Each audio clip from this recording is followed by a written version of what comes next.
Hey everyone, I thought I'd give you a quick rundown on how to go about setting up your first Google Classroom. It's pretty simple. All you have to do is go to classroom.google.com and you'll be brought to this general screen right here if it's your first time logging in. Now to create your first class, up in the upper right you'll go ahead and see the plus button. All you need to do is click that plus button and then go to Create Class.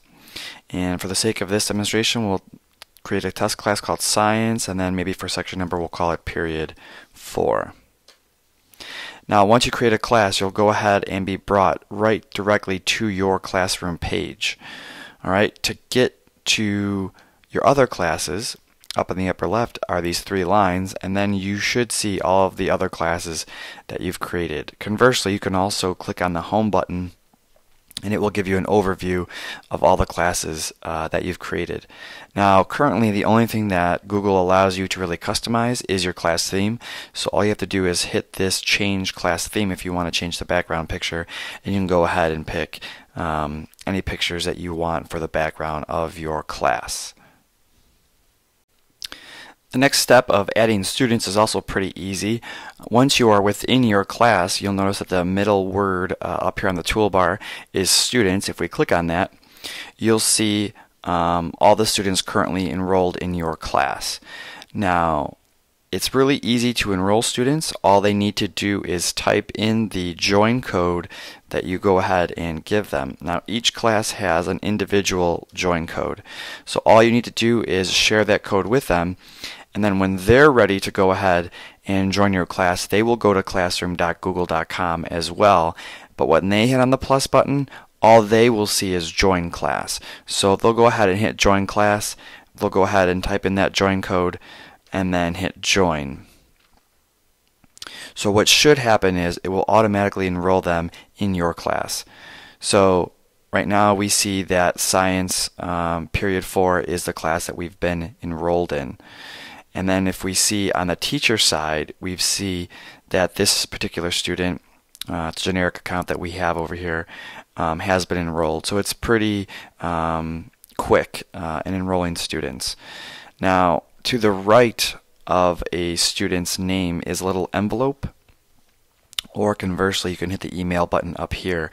Starting this fall, when Gmail is turned on for students, you can go ahead and individually email one student or email a group of students at one time. But currently that particular feature isn't turned on, but it will be a pretty helpful feature here in the future. The next thing I want to cover is the About section that can be gotten to just simply by clicking the About button up on your toolbar. Now, the About section is just a place where you can put very general information about your class, such as the class name, a class description, and then maybe a room number. But what's also nice is that it allows you to add materials to that About section. And this could be a place to keep yourself organized if you find yourself posting materials that students are going to need to continually reference throughout the year. So examples might be a classroom syllabus, unit plans, if you flip your classroom, videos. This is a place where students can go to, because in the stream section, when you post something, there's not a really good organization for Google Classroom as of yet. So as you post things, they become one continuous stream. So it becomes hard after a while to be able to find things within your Google Classroom. So if there's things that you continually reference throughout the year, go ahead and put them in the About section. What's also nice about the About section is that it creates a folder within your Google Drive for each class that you create. So if I opened up another tab here and went to my Google Drive, okay, so let's go ahead and click on that. And if we click on my drive, what you'll see is a folder in your drive that's been created called Classroom. So if I click on Classroom, here are all of the test classes that I've created. So the one that we're currently in right now is Science Period 4. And what you'll see when you click on Science Period 4 are then also individual file folders for every assignment that you create. I could go that way, or if I didn't want to go back into my Google Drive, log in and all that kind of stuff, I can actually just click on Science Period 4 and it will open up in Google Drive for me. The next thing we'll cover is what we see under the Stream section if we click that on the toolbar. Now, currently there's only two things that you can post in the Stream section, announcements and assignments. Let's go ahead and cover the announcements part first. So if we select announcement here, we can click on the white part where it says share with your class. And what we can do here is post any number of things in an announcement. So things that you might want to put in an announcement are, don't forget to study for your test. Here's a handout that I want you to take a look at for tomorrow's class, reminders, things like that. And you have the ability here to attach a file, upload a file directly from your Google Drive, embed a YouTube video, or send a link to any website that you want students to go ahead and investigate. Now, I recommend that you start putting as many things inside your Google Drive as possible, as well as start to create as much as you can within Google Drive, because it comes really easy then to go ahead and put those files on your announcements. So if I were to click on Google Drive, I'll see my drive come up right here, and I could pick any number of documents that I have in my Google Drive. So if I just clicked on this picture, and I can go to hit add, and it will put it in there for me. Now, I don't have to create an announcement for everything that I want to add for students to look at. I can put multiple things in one announcement. So if I wanted them to look at a picture but also watch a video, I can still click on the YouTube button, type in water cycle, and then go ahead and select any number of videos that I want. And here you'll see that both of them are under the same announcement. So before you can post an announcement, you have to make sure that you give students some sort of directions on what to do. So I can put, please review the following materials for tomorrow's class. And then it will let me post that announcement. And here you'll see that I also have the ability to add a comment myself once I go ahead and view that announcement. Now, on the student side of things, the students may have to refresh their screen every time something new is posted. However, it does notify the student that one new item has been posted to the stream. So I can click there, and what we'll see right away is the announcement that I was able to go ahead and post. Now, as a student, I can also add a comment and say, I didn't understand minute 2 of the video. Okay, and then as a student, I can go ahead and post that. And then other students will be able to see my comment, so maybe they can concur if they have the same comment. But on the teacher side, what we'll see is if we refresh here,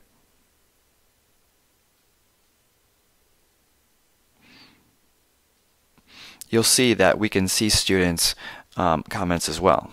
So this might be also something if before a class you want to post an announcement, or maybe a pre-processing question for students to think about the night before and then come back in, it could spur some great discussion in class. So that's pretty much the basics of posting announcements. The last part of the Google Classroom features that we'll cover is the assignments portion. So if we're in our individual class and we click on assignment, what we'll see is some additional pieces of information that Google's going to ask us for. The first is the assignment name. So here I've typed in water cycle test. And then it says also description of assignment. This is where you can leave some additional information or instructions on what the students need to do with the assignment. This is important if you are uploading things like videos, websites, just things that they know what to do. If you are uploading a Word document or if you are uploading a Google Doc, you can go ahead and also then put the instructions within that particular document as well. So I can put, please review the attached document and please add your own questions for the test. Now I can go ahead and give it a due date, I could also specify the time on that day that it was due. And then just like the announcements portion, I can go ahead and add any number of resources for them to work with. Now you'll also see that you can assign multiple periods the same assignment, so you don't have to create the same thing for each class. But when I did say it was important to start creating things in Google Docs, here's one of those reasons why you would want to go ahead and do that. So say for instance the assignment I had, I used Google Docs to create. So I'm going to click on Google Docs, and it will again pull up my drive. And let's say for instance that this was the test document. All right. What you'll see now is individual options that you can give that document from your Google Drive. You can make it so that students can only read it. You can make it so that the whole class can collaborate on it together. Or you can differentiate and make sure that students get their own copies, so it's only their input that they're putting on the paper. So let's go ahead and choose that one to show you what that looks like. So I'm going to make a copy for each of my students, and then when I'm ready, I'm going to go ahead and hit assign. Now it's making a copy for each student, so depending on how large your classes are and how many periods you're assigning that assignment, it could take a little bit. But what you'll see here is the number of students who have received that assignment under not done, and then the number of students who have officially turned in that assignment. All right, now if I go to the student side of things, there's two ways that they're going to see your assignment. The first is through Google Classroom. So again, it says that one new item has been posted to the stream. All right, and here it says due tomorrow, or if it was due later on in the week, it would give that date as well. As a student, I can click on the file to open it up, or I can hit on the open button, either way. I can also leave a comment if there's something about the assignment that I don't understand. Now if I were to open up this assignment,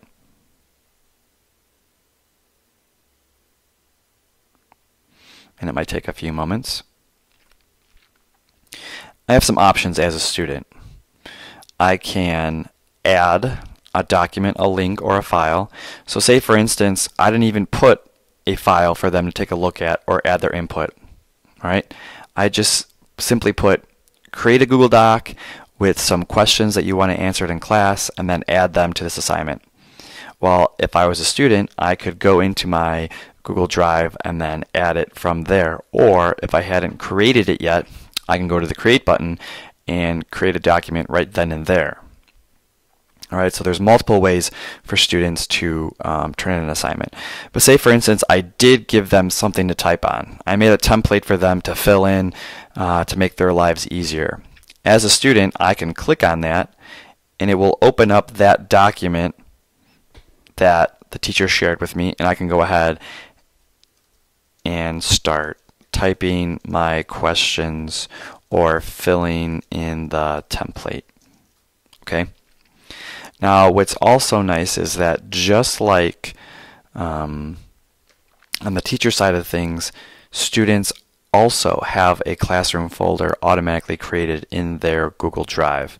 So when they log into Google Drive, they'll see a classroom folder just like you did. And then they will see all of the folders for all the classes of teachers that are currently using Google Drive that they have as a teacher. So right now we're in Science Period 4. And here are the documents that I, as a teacher, shared with a student. So now I'm still under student view, but here's all the assignments that I can go ahead and work in under Science Period 4. All right, so there's multiple ways to get to things in Google Classroom. I can turn in my assignment directly from the document, or I can go back into Google Classroom and turn it in there as well. So again, multiple options for students to do.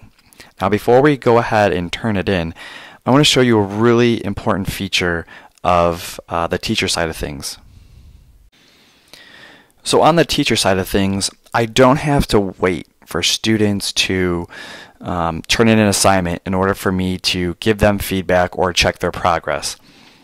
as soon as I submit an assignment for them to do, I can click on the done portion. And of course, they're not going to appear in here yet because they haven't turned it in. But that doesn't mean I can't give them feedback yet. If I go to my particular drive and I click on the classroom folder, just like students have, and I click on the period number, you'll see that there is a folder that's created for that particular assignment. So if I click on that folder, I will see all of my students and all of their work. And if I hover over each individual file, it'll tell you what student that particular file belongs to. Okay, so I could actually go into this file now and check their progress, leave them comments, and give them all that feedback before they go ahead and turn it in. So again, this is why it's important to start creating things in Google Drive for students to work on. Right? I would try to make them as many templates as possible so that you get this feature. If you just put create a paragraph and then turn it in when you're done, you won't get this type of recursive feedback. But if you created a Google Doc with, maybe a prompt on the top and then they typed underneath, you could go into those files before they were ready to turn them in, see their progress, and leave them any feedback. All right, so that's a really nifty feature of Google Classroom. All right, but say as a student, I typed all my questions and now I'm ready to hand it in. I can go ahead and click on turn it in. I could also leave my teacher a private note. So the teacher then will get an email notification saying that a student has requested additional help or left you a comment on something, and this way only the teacher and that particular student are conversing back and forth. So I'm done. I hit turn it in, and then it says your assignment has been turned in. And if I go back, it'll also click on a screen that says it's done. So that way I know that I successfully turned it in. Now as a teacher, you see now under my assignment status, and the way I got there was, see how it went from 1 done to 0 not done. So if I click on done now, I can actually see all my students' work, and I could assign them a grade. So here's some pre-made grades, or you can leave it ungraded. You could also type one in the box if you want. However, it does not take fractional points at the moment, so it can only be whole points. But say for instance, I looked at this particular student's assignment. I could leave them a note, and I can click on it. I can say return. I could put great job, but please check my comments and resubmit when ready. All right. And I could go ahead and return the assignment. And then on the student side again, if I went ahead and refresh the page,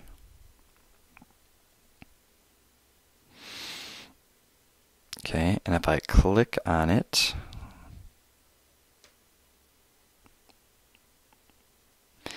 you'll see here that it says great job, but please check my comments and resubmit when ready. So then students can go ahead and open up that document again and then hit the resubmit button. So then what's nice is you have that recursive feedback again. So it's not one and done for students. They can submit multiple versions so that it's a learning process between you and the student. So that's also a nice feature of Google Classroom. Okay, that's about it for Google Classroom. I anticipate that since so many teachers have begun using it, Google Classroom will be adding tons of new features in the coming weeks and months. One thing that they are recommending all teachers do is to click the send feedback button if there's any features that you want to see added to future iterations of Google Classroom. So if you could think of anything that you really want as a teacher, go ahead and click that send feedback button and request a feature, because the more people that request a feature, the more likely it is to be added. If you have any questions, feel free to stop on by and I'll go ahead and do my best to answer those for you. Thanks.